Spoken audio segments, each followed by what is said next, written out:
Tout commence en fait le 16 août 1797. Bonaparte vole de victoire en victoire en Italie. Il conseille alors au Directoire d'annexer l'Égypte, je cite, pour détruire véritablement l'Angleterre. Après le coup d'État du 18 Fructidor, il insiste auprès de Talleyrand le 13 septembre. Un mois plus tard, le 17 octobre, la paix de Campo Formio est signée. Le lendemain même, le général vainqueur revient à la charge auprès de Talleyrand. Si bien que le 26, le Directoire lui confie le commandement en chef de l'armée d'Angleterre. Un autre enchaînement historique, en apparence sans rapport, va peser lourd, lui aussi, sur la suite des événements. Le 8 août 1793, la Convention dissout toutes les institutions royales et notamment les académies. Mais comme chacun sait, la nature a horreur du vide. 2 ans plus tard, le 25 octobre 1795, elle crée l'Institut national des sciences et des arts, ancêtre de l'actuel Institut de France. Il rassemble 144 membres, répartis en 3 classes, 60 dans la section des sciences physiques et mathématiques, 48 dans celle de littérature et beaux-arts, et 36 dans celle toute nouvelle des sciences morales et politiques. Le 25 décembre 1797, Bonaparte est élu à l'Institut, dans la section des arts mécaniques de la classe des sciences physiques et mathématiques, au fauteuil de Lazare Carnot, déclaré vacant après le coup d'État du 18 Fructidor. L'idée d'une invasion de l'Angleterre prospère dans l'esprit des membres du Directoire, probablement non sans arrière-pensée, car attaquer l'ennemi directement au cœur était plus que risqué. Dûment missionné, Bonaparte passe en revue sur le terrain, au début de 1798, les possibilités d'une opération maritime à partir de Boulogne, Calais ou Dunkerque, pour finir par renoncer au projet. Talleyrand le rejoint alors dans son idée première de s'attaquer à l'Égypte afin de couper la route des Indes à la Grande-Bretagne. Le 5 mars, le Directoire charge ce jeune général trop brillant et trop populaire de mener une expédition en Égypte. Vainqueur, il deviendrait le bras armé de la France, qui en avait plus que jamais besoin face à l'Europe. Vaincu, il serait moins dangereux politiquement. Ce calcul qui se voulait doublement gagnant s'avéra perdant sur toute la ligne. Le désastre naval d'Aboukir, l'expédition de Syrie et l'échec du siège de Saint-Jean d'Acre mettront un terme aux ambitions françaises sur les terres de la Sublime Porte.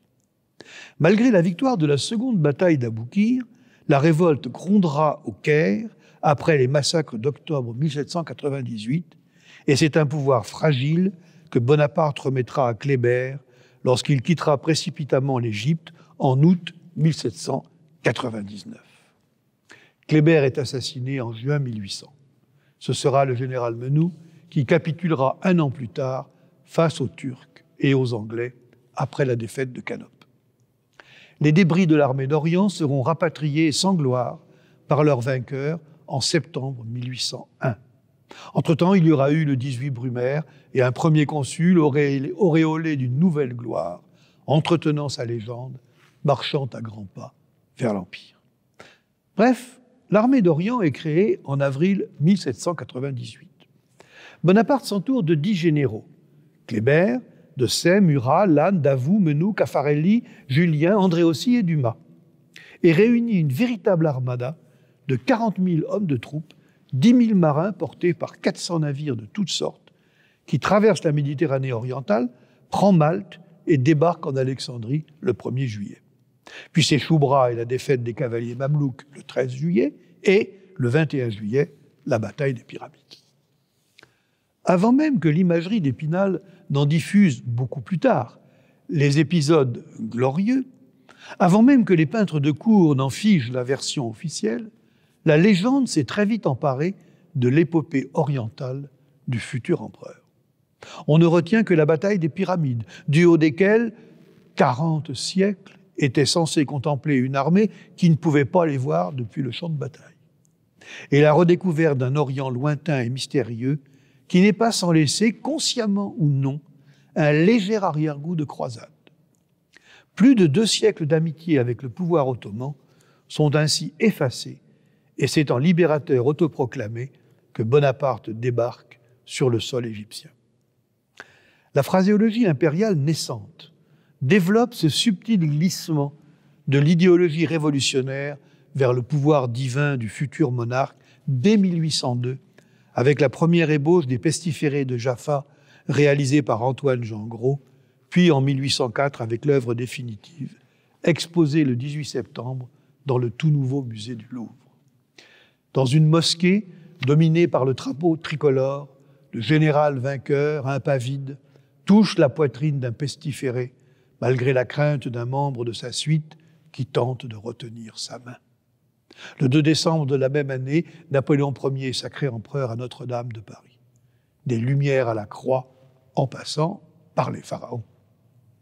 30 ans plus tard, l'expédition de Morée procédera du même esprit, avec une référence encore plus marquée aux croisades, puisqu'il s'agira de libérer, je cite, « le berceau de la civilisation européenne ».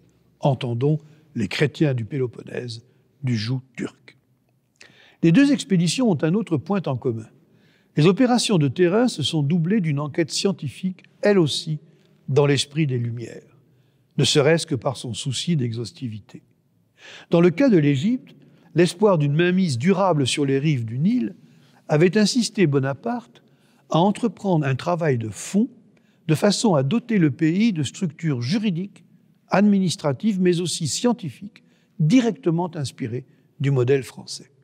C'est ainsi qu'à peine arrivé au Caire, il crée le 26 août 1798 un institut d'Égypte sur le modèle de l'Institut de France qui avait été mis en place 3 ans plus tôt à Paris. Ses missions, telles que définies par l'article 2 de son décret de création, étaient, je cite, « le progrès et la propagation des Lumières en Égypte, la recherche, l'étude et la publication des faits matériels, industriels et historiques de l'Égypte, de donner son avis sur les différentes questions pour lesquelles il sera consulté par le gouvernement. » L'Institut d'Égypte aura à son tour, plus tard, une influence sur l'Institut de France, au moins vestimentaire. Les membres de l'Institut, en effet, demandaient à porter un habit qui leur permit d'être distingués et reconnus dans les cérémonies officielles. L'arrêté consulaire du 13 mai 1801 instaure l'habit vert, ainsi nommé familièrement pour les rameaux d'olivier brodés sur sa toile bleue réglementaire. Une épée d'ordonnance remplaçant le bouton règle définitivement la distinction qui n'est désormais politiquement plus de mise entre nobles et roturiers. Le modèle original en est celle que portaient les membres de l'Institut d'Égypte, dont la fusée est ornée de plaquettes de nacre, gravée d'un buste d'Isis Faria, protectrice du navigateur en eaux lointaines. Mais revenons à l'Institut d'Égypte. Il réunissait en 4 sections les plus brillants membres de la Commission des sciences et des arts, ces 156 savants que le général avait joints à l'expédition, une petite troupe inapte au combat, mais aussi précieuse que les ânes, du moins si l'on en croit la légende de la bataille des Pyramides. Pour la plupart, ingénieurs issus des ponts et chaussées ou de Polytechnique, ils relevèrent, étudièrent tout ce qui, de la Méditerranée à la Cataracte, sans oublier la mer Rouge et l'Arabie, pouvait être, amassant jusqu'à la défaite de Canope, une somme immense de notes et documents dont les 62 séances de l'Institut d'Égypte, au fil de ces seulement 3 années, donnent une idée vertigineuse.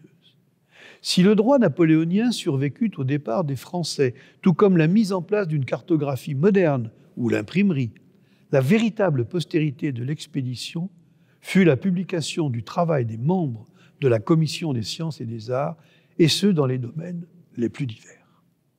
La liste en est longue, mais on peut évoquer la géologie, avec Déodat Dieudonné, Sylvain Guy Tancrède Gratet de Dolomieu, qui avait publié en 1793 un mémoire sur la constitution physique de l'Égypte. La zoologie, avec Étienne Geoffroy Saint-Hilaire, assisté d'Henri-Joseph Redouté. La botanique, avec Ali Raffneau de Lille, qui introduit en France le lotus et le papyrus. L'hydrographie par la commission Girard. Il faudrait encore ajouter les observations et études de Gaspard Monge Claude-Louis Berthollet, Jean-Joseph Fourier, les relevés de monuments antiques de Jean-Baptiste Prosper Jollois et Édouard de Villiers du Terrage, les découvreurs du tombeau d'Amenhotep III à Thèbes, les fouilles de Jean-Baptiste Lepère et Jean-Marie-Joseph Coutel à Giza et Saqqara. L'inépuisable et inventif Nicolas-Jacques Conté fut l'homme orchestre de l'expédition. Peintre, géomètre, hydraulicien, aérostier, chimiste, physicien, mécanicien, il approvisionne en armes et outils aussi bien les soldats que ses confrères, les chirurgiens que les botanistes, multipliant inventions et observations qui viendront enrichir la future description de l'Égypte.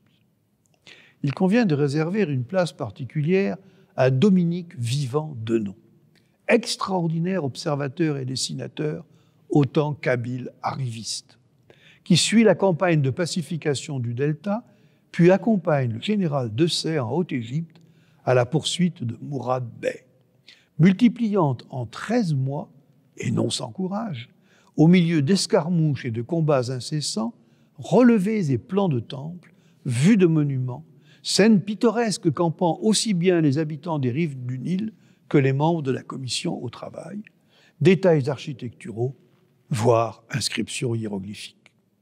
Revenu en France en même temps que Bonaparte, il brûle la politesse à ses collègues et publie son voyage dans la Basse et la Haute-Égypte pendant les campagnes du général Bonaparte en 1802, soit juste après le retour des derniers rescapés de l'aventure égyptienne.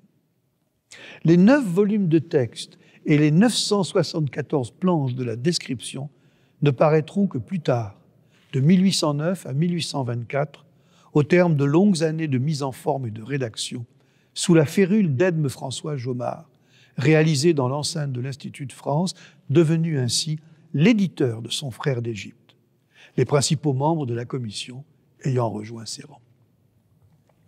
Les destins croisés de l'ambitieux général et de l'Institut laissèrent ainsi une trace profonde et durable dans la vie de nos compagnies, plus particulièrement dans celle de l'Académie des inscriptions et belles-lettres, qui leur doit de rayonner sur l'orientalisme français, en partie grâce à la géniale découverte de Champollion, qui y expose en séance le 27 septembre 1822, rendant ainsi au monde l'intelligence des hiéroglyphes et jetant les bases nécessaires à la science qu'il inventait. L'ironie du sort voulut que ce soit la pierre de Rosette, saisie comme prise de guerre par l'armée britannique en 1801 et exposée au British Museum dès l'année suivante, qui en devienne l'instrument.